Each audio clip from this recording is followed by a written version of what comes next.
Is it still possible to become a part-time or a full-time content creator, even with increasing competition, even with algorithms changing? Well, the answer is yes. And today's guest proves that not only is it possible, but that it's not overnight. It took long and then happened fast. 5-6 years that you were doing, cool. This 1 year that you figured it out, here's all the brand deals, here's the community building, and that's when it started to click. I didn't even know what I wanted to do. I was one of the kids that just didn't know what they wanted to be in life. The whole point of going full-time is to be able to wake up with pure joy of wanting to do this. For the listener that would aspire, if they are starting from scratch today or thinking about some principles or how they might approach that, what just advice would you have for people that want to go full-time as a content creator? I wish I would have focused on that sooner. Today on the Think Media Podcast, we're actually joined by Nicky Saunders, who has built over 300,000 followers across platforms, a six-figure income, but she didn't start there.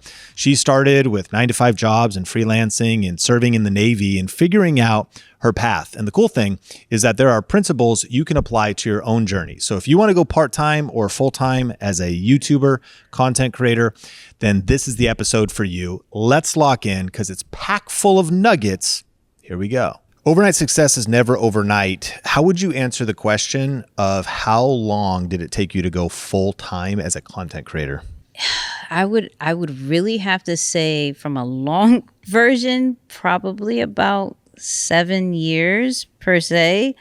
And then it like ramped up in like a year and a half, right? So I started creating content on Instagram, going live, everything like that when I was helping Eric Thomas. That was the only thing that I had that I could do on a consistent basis was go live. But what year was that? That was 2016, 17, something around there, right? And I started to see how the Instagram was growing, but it wasn't kind of making any type of money. And then this is where I realized, okay, the pandemic started. And so everybody was like trying to figure out content, trying to figure out different ways. So I had started a podcast called The Nicky and Moose. And that was doing good. It had a few views. We had one sponsorship. It was making a little, so it gave me that itch of like, okay, this has something, right? But it wasn't until probably when I went all in on my own channel, all in on being consistent on multiple platforms and a specific niche where it was like, okay, that 5-6 years that you were doing, cool. This 1 year that you figured it out, here's all the brand deals, here's the community building, here's the merch, here's all that. And that's when it started to click like, okay, content can actually make me full-time. I don't have to worry about 9-to-5 stuff. I don't have to worry about figuring out different freelance stuff and all of that. And but it happened it took long and then happened fast. Interesting. There's a book from Mark Batterson that I think is called Gradually and Then Suddenly. Yeah. That like everything, how do you get out of debt gradually and then suddenly you're out of debt? Yeah. How do you get into debt? Gradually. Yes. And then suddenly you're like, wait a minute, how did we get so far into debt? Absolutely. So this idea of gradually then suddenly, that's fascinating. Now, of course, you're sitting in the place today where a lot of people want to be. Yeah. They want to be part-time or full-time income. They want to be generating real money from content. Yeah. And we can talk about those principles, but I'm fascinated in the timeline and in the lessons of how you got through those gradually years. Yeah. So just to kind of put the timeline together, 2016-ish, you're doing freelance content for Eric Thomas, among other things. And then you start doing stuff on Instagram. And then before we hit record, you said around 2023, you sunsetted a podcast. Yes. Went all in on your own stuff, and that's been your growth Yes. wave. Okay. So what were you doing to pay the bills since 2016? Yeah, so I had different client work, right, for content creation, running social media pages and things of that nature. And that was cool. I think that helps me get in the game of like really figuring out the love that I had, which was just content creation itself. Right. Would you recommend And did you do that intentionally, that if like the thing you wanted to do eventually by yourself, like have a personal brand, if you could do it for somebody else or you could do it as a freelancer, it just helps you like compound something you love and practice and get paid for it? Yeah, I'm big on my big brother CJ always told me like before you can get a team, you got to be on a team. Right. And so I take that in all kind of different aspects of before you get big, you have to be on other platforms that are big. You have to be with around different teams that are big. Right. And so seeing it from different personal brands, different big companies, how they do things, I was like, okay, I know what to do and what I don't want to do. Like one of the things that a lot of people do that I don't personally like doing is the daily webinars and stuff. I can't do that. I could do quarterly, you know what I mean? Like maybe I could do that. But I had to go through what they did. I had to see it from their aspect. I had to see the money that can come from that, try it, and then be like, no, I'm not going to do that. Or yes, that works for my thing. The thing that I learned very well was try everything. You don't know what you don't like until you try everything. When you say try everything, could that look like try live streaming, try shorts? But what else could that look like? Like that could be try building a community, try doing writing when it's not your natural, right? So start a Substack, start your own blog, go live every single day for a whole month, go and post non-edited videos, just you on your phone for 3 months straight. Like the thing that I've learned by doing things that I wasn't comfortable with or that didn't come natural to me is that I needed to collect data. It's sometimes not about how I feel. It's about what the audience wants and what the platform wants, right? With a sense of how I feel. And so there's this book, I think it was called like Small Experiments or something, like Tiny Experiments. And what was good about it is like everything is an experiment. So what you're doing is saying, okay, I'm going to do this from this day to this day. And it's only purely for collecting data. And so whether it is from a money standpoint, whether it's from a view standpoint, whether it's from a feeling standpoint, how does that all play into part?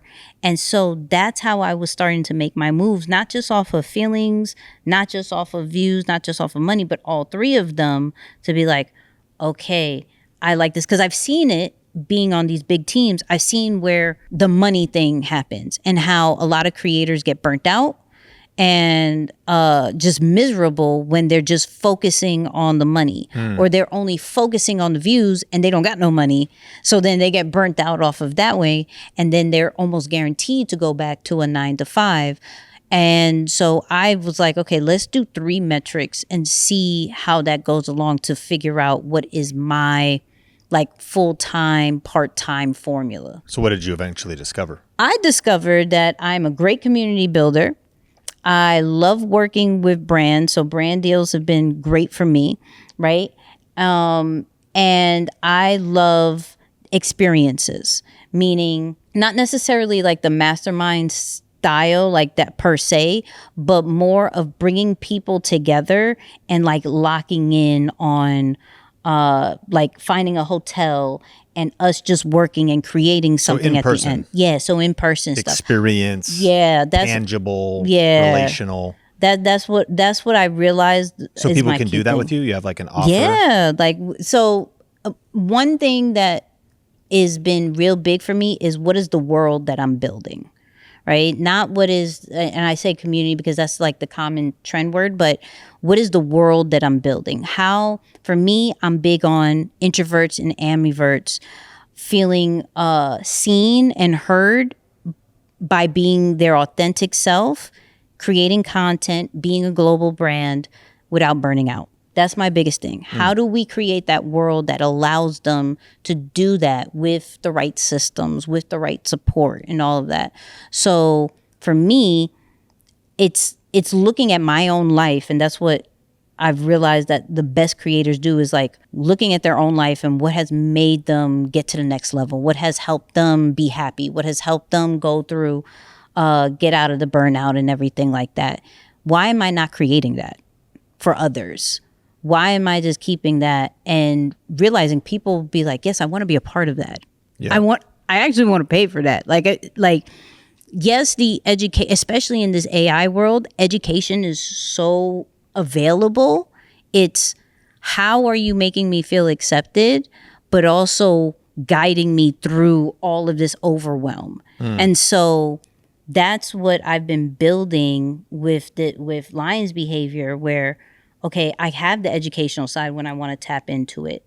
I have the in-person stuff when I want to tap into it. And then, of course, I love working.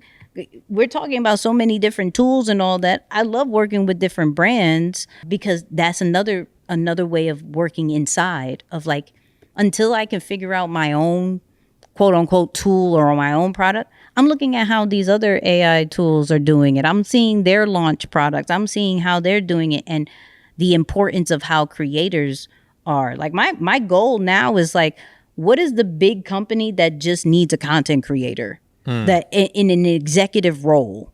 Because Like to be fractional?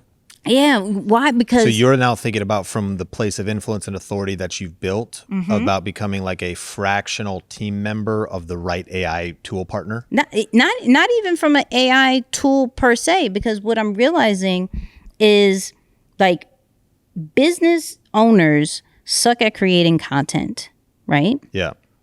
Content creators suck at the business side, True. right? So how do we collab more? Not necessarily just like, okay, I talk about AI, get more AI tools, more of that, but like I have a strong tool, and most content creators have a strong tool of storytelling, of attention, of the already a built-in audience. And these business owners are like, you're exactly what I need, and I'm trying to create content and it's not really working. Well, because you're getting people who are building the actual product to try to create content. Let us do it. Let us but that's a role. That's like a high, like I know exactly what you need. I know how many content creators you probably need on your team. I know the campaigns you need and things of that nature. I'm looking at things in that nature now of, oh, content creators have a whole new role if they look at it in that way. It's not just the product service, but it's also Fortune 500. They may be able to put you in a C-suite type vibe. Yeah. If you know what you're doing. That's actually kind of fascinating. You know, I want to unpack these years before you went full time. Yeah. But I think as even a side quest for somebody who's aspiring to be a full-time content creator, they could maybe redefine what does that even mean? Yeah. Meaning, we've had multiple people like in our VRA program become even employees or contractors to be the hired talent to represent a company. Yeah. So it's a little bit different than what you're talking about because you already have your own, you know, like you're very established and you've got like that independent income. But as, you know, what does mean? I think a lot of us want to be independent, but being a full-time content creator, perhaps by definition means you make a full-time living creating content. That's fine. And so if a company could pay your salary so you could be the face for them, then you're a full-time content creator. So I'm curious though, back to these years when it's part-time, when you're juggling multiple things. What do you think are like the mindsets or the principles that, did you always want to do what you're doing right now? No, I didn't even know what I wanted to do. I was one of the kids that just didn't know what they wanted to be in life. If you've been feeling stuck on YouTube or you wish you were getting results faster, I recommend checking out viralvideocoach.com. You know, years ago in my life, I was experiencing chronic pain in both arms. It was up to a level 10. It was so frustrating. My hope was actually going down, and I ran into a bunch of dead ends. I bought some books on it. I didn't actually read them. I'm sure the books were good. I bought some online courses and again, did about half, but still found my stuff unable to fully solve the pain. But then everything changed when I hired a specialist. And that really is what viralvideocoach.com is. We have a coaching program here at Think Media that will give you the accountability and the support and the feedback so that you can see the things that you can't see, the opportunities on your channel, fixing what's broken. And whether you want to start and accelerate or whether you're an expert and a business owner that wants more leads and customers and just wants the shortcut to doing YouTube right. So just go to viralvideocoach.com, fill out a short form, and then we'll walk you through all of the next steps. There's a link in the show notes. You could use that as well. And with that, let's dive back into the podcast. Okay, so do you think by your personality, you were just one who just like enjoy life and experiment? Yes. So you're sort of following where life takes you and your career was more organic. Yeah, because I started in the Navy as one, I didn't even have a job, right? So, which is so not recommended. So I was doing all like the grunt work, painting and everything like that, but exploring everybody else's job to see what I want, right? And then I went into IT, still exploring what I wanted to do because I felt like that really wasn't it, right? And then when I got out, and then I was like, I have something about this content thing, but I went into let's manage social media, not knowing I was getting closer, right? Yeah. Everything is still closer to what I am doing right now, but I never had that like, I know this is what it is. And I live very like what's meant for me is meant for me. Like if I get an idea, it's from a higher power. If it's this, like if I'm going a certain path, it's coming from a higher power. I'm great with that. When I'm looking at now the path of like the part-time side, I'm looking for like little momentum things. Like I was so happy when Instagram gave me 10 cents. I was like, we got something. Interesting. When YouTube finally like gave us $1, what? We're about to blow. Like I just needed something to be like, because the great thing about content creators is that we have, I say ideas are clouds. Like you can't touch them, right? They're just in our heads. And the fact that we can create a video and it not only gets impact, but there's also monetization from it. It's now a matter of how do we multiply that? It's, okay, I got 10 cents. Now, I said I wanted to make money. I didn't say how much. That's another thing. How are we getting specific with how much we want to make? But I didn't say how much, but we made it. So now, how do I make it into $10? How do I make it now into 100? How do I make it now into 1,000? Now we're starting to get specific with, okay, I don't want to just make money with content creation. Now I want to make 6 figures in content creation. Okay, what does that all entail? Okay, that's multiple streams. Okay, do I have my affiliate? Do I have a conversation with brands? Do I have different courses, merch, things of that nature? So I really love, I'm listening to like principles of how to go full time as a content creator. Curiosity is in there, experimentation, try experiments, celebrating small wins. Absolutely. And like, I remember when I made my first $2.12 from affiliate marketing in 2010, it is illogical that I should be excited on the one hand, because I could go wait tables that night and make $100 in tips. Right. But I wanted to click my heels like a leprechaun because I was like, whoa, this is real. Yes. It's $2.12. Yes. So how do I scale it? So that grind to being a part-time or full-time content creator can feel overwhelming. And it is, and it can take a lot of time, but celebrate when you first get monetized or when you make that first 10 cents from a creator program or whatever it is. What else on the journey do you think, and thank you for your service, by the way, as well, from your upbringing or from maybe your mindset, maybe where you see other people getting stuck and giving up? What is it that keeps you going, or that could be a useful tool for listeners when they're building a side hustle and they're maybe overwhelmed with their main hustle and their 9 to 5? Yeah. So I have to remember that impact brings money, right? And that's a very hard thing to like really grasp in this whole attention views like era that we're in. Because, for example, when I sunsetted the podcast, right? I thought no one really was watching it, right? Yeah. Because you're looking at so metrics. Give the full story. You had a podcast just again. Yep. Called Nicky and Moose. We had it for like 3 years. That's a long time. Yes. How many episodes? It was 182 or 84, something around there. Yeah. Which, to principalize this, if that's a word too, I think it is interesting that you had more than one project before Yes. your thing took off. Yes. It's crazy how many people we've talked to that it's like, oh yeah, okay, now you're full-time on YouTube. You got a silver play button on YouTube. So this is your first channel. They're like, no, it's channel 5. Yeah. It was channel 3. No, I had a couple channels. I had a couple experiments and whoever you work for as well. Yeah. That's interesting, but I'm interrupting you. So that podcast goes for 3 years and then you eventually make the decision to shut it down. Yeah. And I shut it down, and then I heard an uproar of like, yo, why'd you cancel it? Why'd you stop? Oh my God, we love it. I still hear it to this day. Yo, I'm a Nicky and Moose fan. And I'm like, where were you? Yeah, they were not vocal. Right. Like, we came out with this. We started a Patreon. Where were you? Right. That's funny. Oh my God, I loved it. I wish you would come back. Are you thinking about coming? No, I'm not. It's not happening. Right.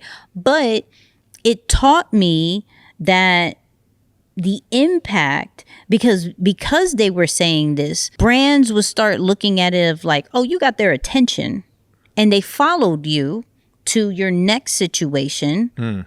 Okay, how can we work together? Right. And of course, I think in any content creator's journey, there's going to be a season where you just focus on money. Right, it's almost like that weird survival mode. Trying to pay the bills. Right, money like, for the mission. Okay, I gotta figure this out if this is going to be a thing. And what I realized, because I had that part-time stuff with E and everything like that, I was able to like focus on the money, but really focus on the impact more. That's why I was okay starting a whole brand new channel. Because we had like 18,000 subscribers and everything like that. I could have just pivoted, unlisted some things and try to make it work. I started a whole new channel, but I took the lessons that I learned from that channel of like, okay, we're not going to talk about all these other topics. We're going to focus. I want to unpack this a little bit. Yeah, so I was going to ask you that. The lessons you learned, you got to do a podcast. Yeah. It grew to a place where people were sad it was ending. Yeah. It grew to 18,000 subscribers, but it also had some flaws or some lessons. Oh, absolutely. And then you launched more informed each time in every iteration of your brand. Yeah. But what were those lessons or mistakes you'd say you made? One was not talking about 7 different things in like a month, right? You guys talked about like 7 different things. So even though we thought we had the theme of like business and personal branding, right? We were still relying too much on trending content. So if Kevin Hart did something, a launch, and we would try to focus on the business side and everything, but we were still leveraging Kevin Hart's brand, right? So you might have had a breakout episode. You're like, cool, I got views. Yeah. But it wasn't necessarily everybody was clicking to learn about business and branding. Yep. Whatever you packaged it as. And the temptation could also be to package it in such a broad appeal way that it'll get max views, but won't necessarily build the best audience. Right. It might harm the audience over time. And I didn't know that at the time. Because it dilutes your subscribers or whatever. A great example that we did was we interviewed Anthony O'Neill, right? Amazing interview. We talked about his content journey, his brand, his growing his YouTube and all of that. But there was one question that we talked about, which was, hey, why did you leave Dave Ramsey to go on your own and create this brand that you have, still going around what we normally talk about? Yeah. But it people saw that and thought drama. Totally. Right? Of course. Yeah. Right. Like, oh, Anthony O'Neill left Dave Ramsey. And so looking at that, views, great, cool. We thought this was great. Realizing also retention was low because once they got the answer, then they left. They don't care about the rest of the stuff. They don't care about that one thing in the title. Anything else. So something that we thought was like, okay, this was going to make a lot of money, right? It was decent, but we knew it could have been better. And then we realized that one hurt the channel. And so our views started to tank because people were seeking more information like that. Yep. And we couldn't figure it out for the life of us. So we were continuously putting out stuff where we should have just archived that one. We should have unlisted that in hopes of keeping that Which channel. is smart, but also counterintuitive because basically in a way, like a video that's going viral for you is a video that actually should be archived and Yep. made private. Yep. Because ultimately it's conditioning the algorithm with a long-term audience that you don't really want, or that the next upload that's coming is not something that's going to satisfy them At all. It seems like it's a lesson that for many content creators is hard to learn, and you sometimes don't learn it until you might learn it painfully. What do you think it is? Do you think it's ego, ignorance, that we chase algorithms and not necessarily impact? God, I think it has to do a lot with both, right? With ignorance and ego, and that we just don't know anything else. Like, Sure. It's just getting now where being a content creator is a thing, right? Like a practical career. like It's unconventional because this conversation is like it's curiosity, it's seasons, it's Yeah. persevere over here, it's do this. But at the same time, there are principles. And, Yes. and there's so many patterns. Yourself, hundreds of people we've now interviewed, Yeah. our students, your students. Like, it's wild. It's not quite as linear as Right. other careers, but it's a real career. Right. And we're starting to see it now. I think this is like the third, fourth year in Forbes where they just have Forbes content creators and Yeah. everything. Like, it's a thing. But before it wasn't necessarily like, we would still just look at it as views and followers and, just pure metrics. And so we didn't understand. We knew, okay, there's impact to it, there's money to it, but you don't get that until you get the views and the followers. So we thought, right? We and thought so it was it's only big views, big followers. So it's an ignorant situation because you don't know anything else until you're in the game. When you're in the game, you start to go outside and you start to hear what people are saying. You start to read the DMs, you start to get the emails, and you're like, oh, okay, this is not what I expected.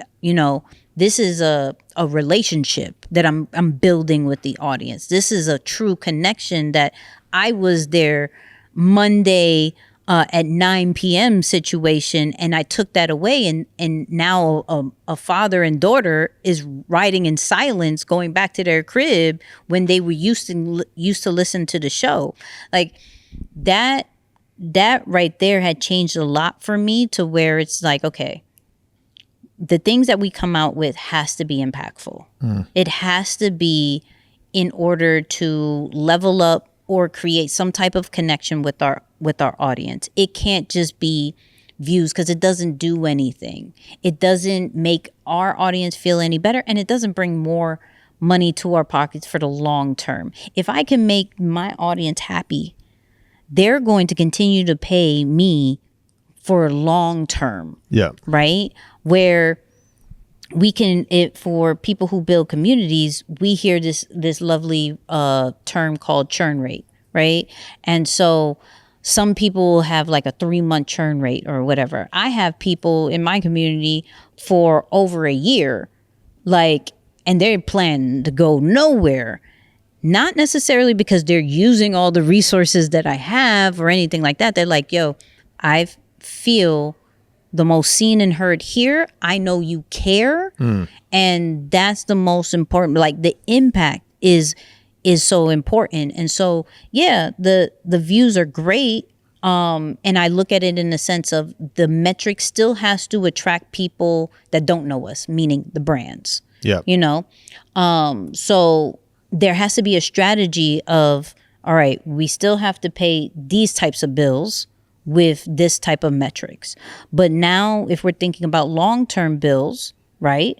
Long-term money, how are we building this connection? What is those different pieces of content that was going to connect it? That's why lives are so important to me. Yeah. I do probably a 2.5, 3 hour live every Monday just for that. I want to pour in so much to you that you are like, I love you. Where are we going next? I'm taking this ride with you, right? I think lives are the most underrated but best converting content. Interesting. That's because of depth too. If someone's hanging with you for 30 minutes, an hour, 2.5 hours, 3 hours. Okay. So in a second, I want to get kind of just your principles that you would encourage somebody who's starting from zero, Yep. or somebody who wants to go part-time or full-time. Yep. And your advice to them today, in today's world with today's tools, maybe what you would do differently. Yep. In just a second. But before we do, I'm curious, describe where you sit now.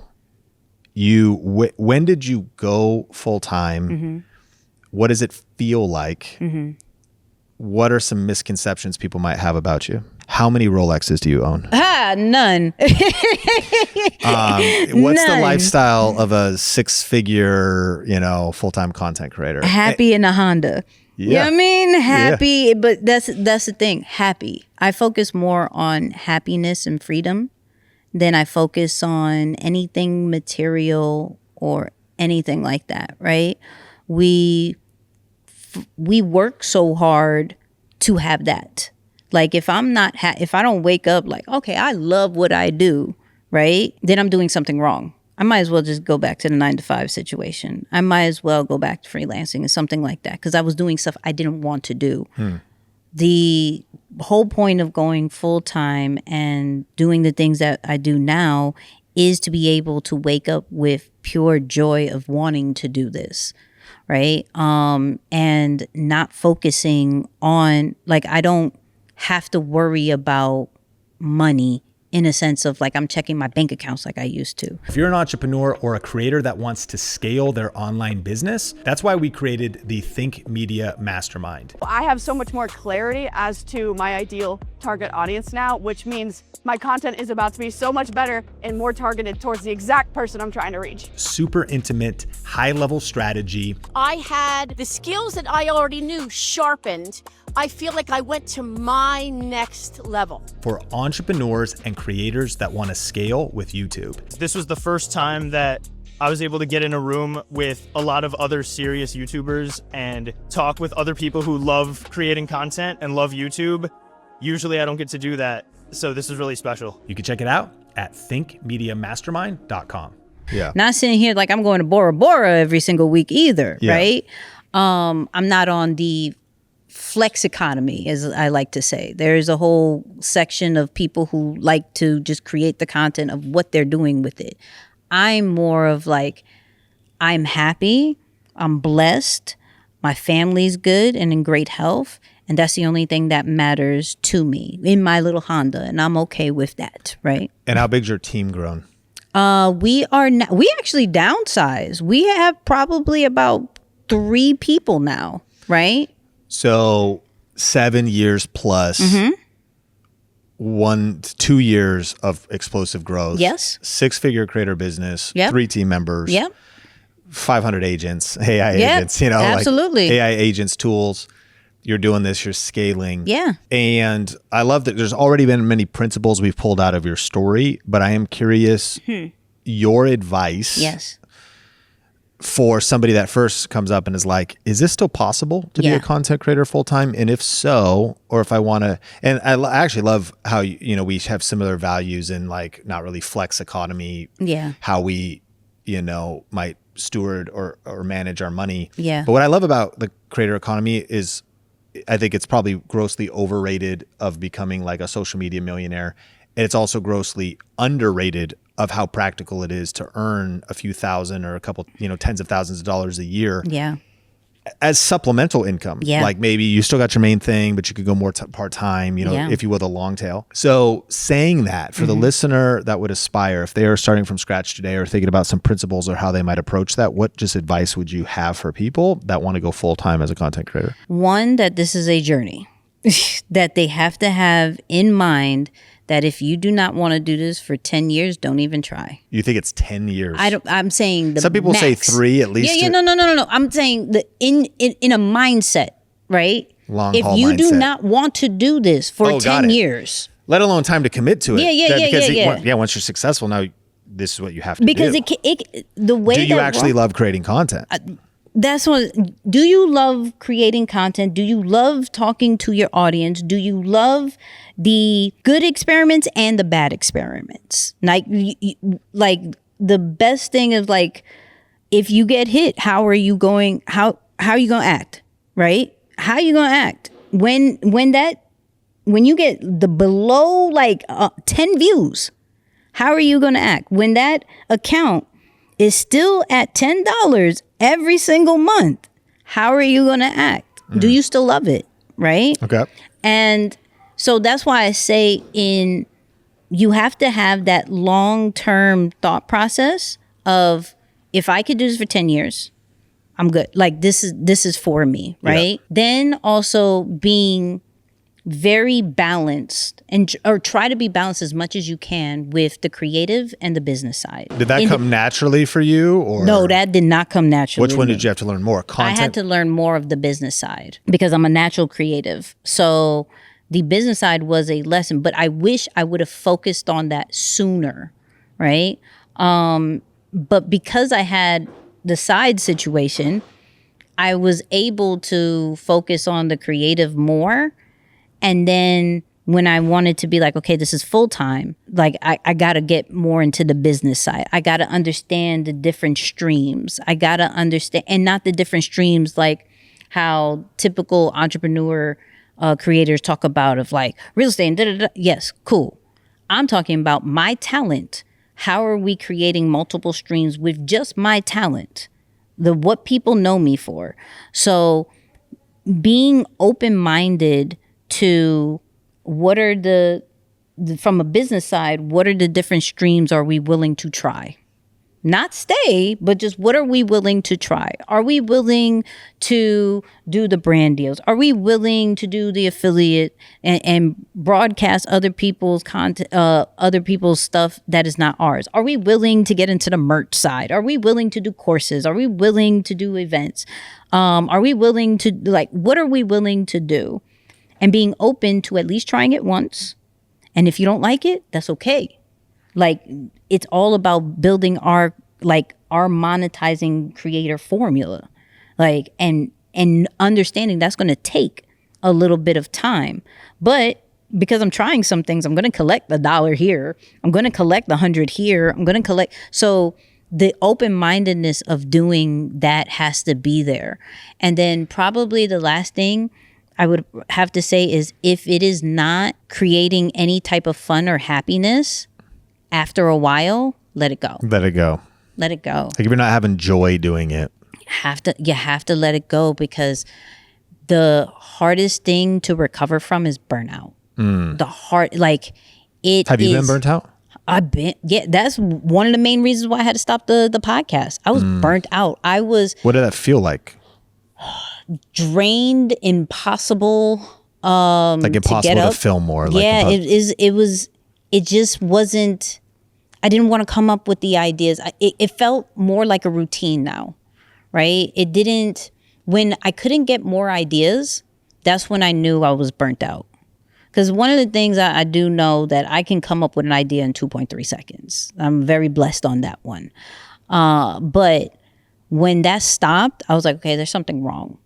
But let's go through this. Sometimes you got to push it through, right? But sometimes you don't need to push it through. Sometimes the signs are really there. And you have to take the time to be okay. And it's not a failure. It's a lesson. Like, the podcast was not a failure. We did 180 something episodes. That's not a failure. We build an audience. That's not a failure, right? We had a YouTube channel that hit over 18,000 subscribers. That's not a failure. It was more of, okay, here are the lessons. The season is done.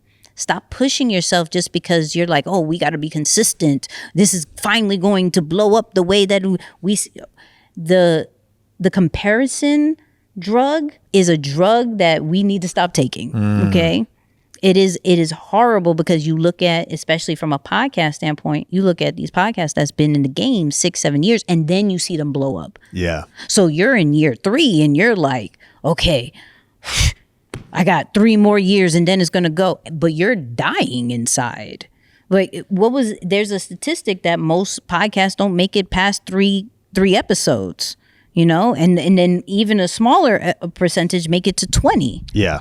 I should be celebrating that I made it to 20. For sure. I should be celebrating that we made it to 50. If we didn't do anything more, that's okay, because so many lessons happen from that.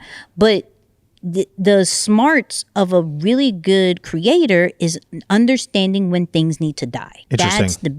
That's the best part you need to learn, is like, when When do we need to let certain brands, certain products, certain services, when do they need to die? And it's such good advice for anybody that wants to go part-time or full-time. So many nuggets in there.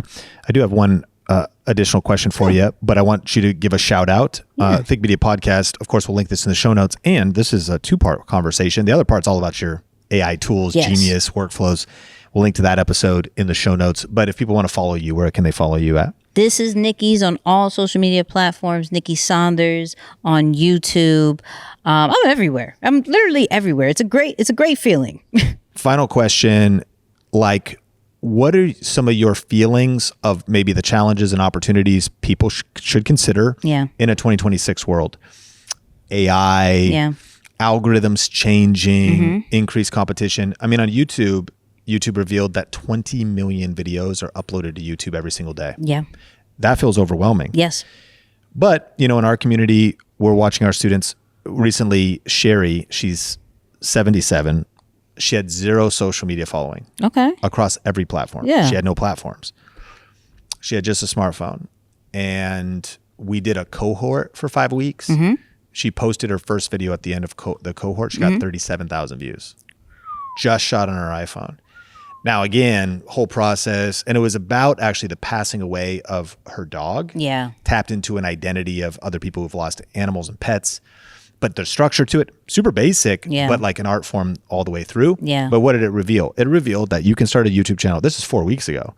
You can start a YouTube channel right now. Wow. Post your first video and get 37,000 views. If that's possible, then it's not too late to start. No. But competition is fierce. There are challenges. AI is disrupting everything. I'm curious kind of your perspective for people of what it means to navigate and go forward today. Challenges and opportunities. Challenge, well, I'll say opportunity. This is probably the best year to figure out who you are.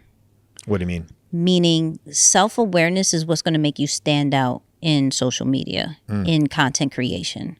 The more that you are aware of who you are, your personality, what makes you stand out, your childhood loves and everything like that, is what's going to make you stand out from the AI stuff, from all the competition, because they're running off of a framework and you're running off of authenticity, And so the thing that even myself this year have tapped into when I talk about, I read this book, Almanac of Naval, right?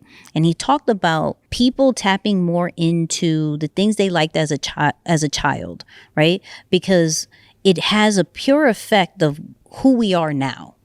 And I had to tap into that of like, okay, what are some of the things that I liked as a child that really can stand out in content creation, right? I used to love music videos. So that breaks down why I love the visuals and the storytelling.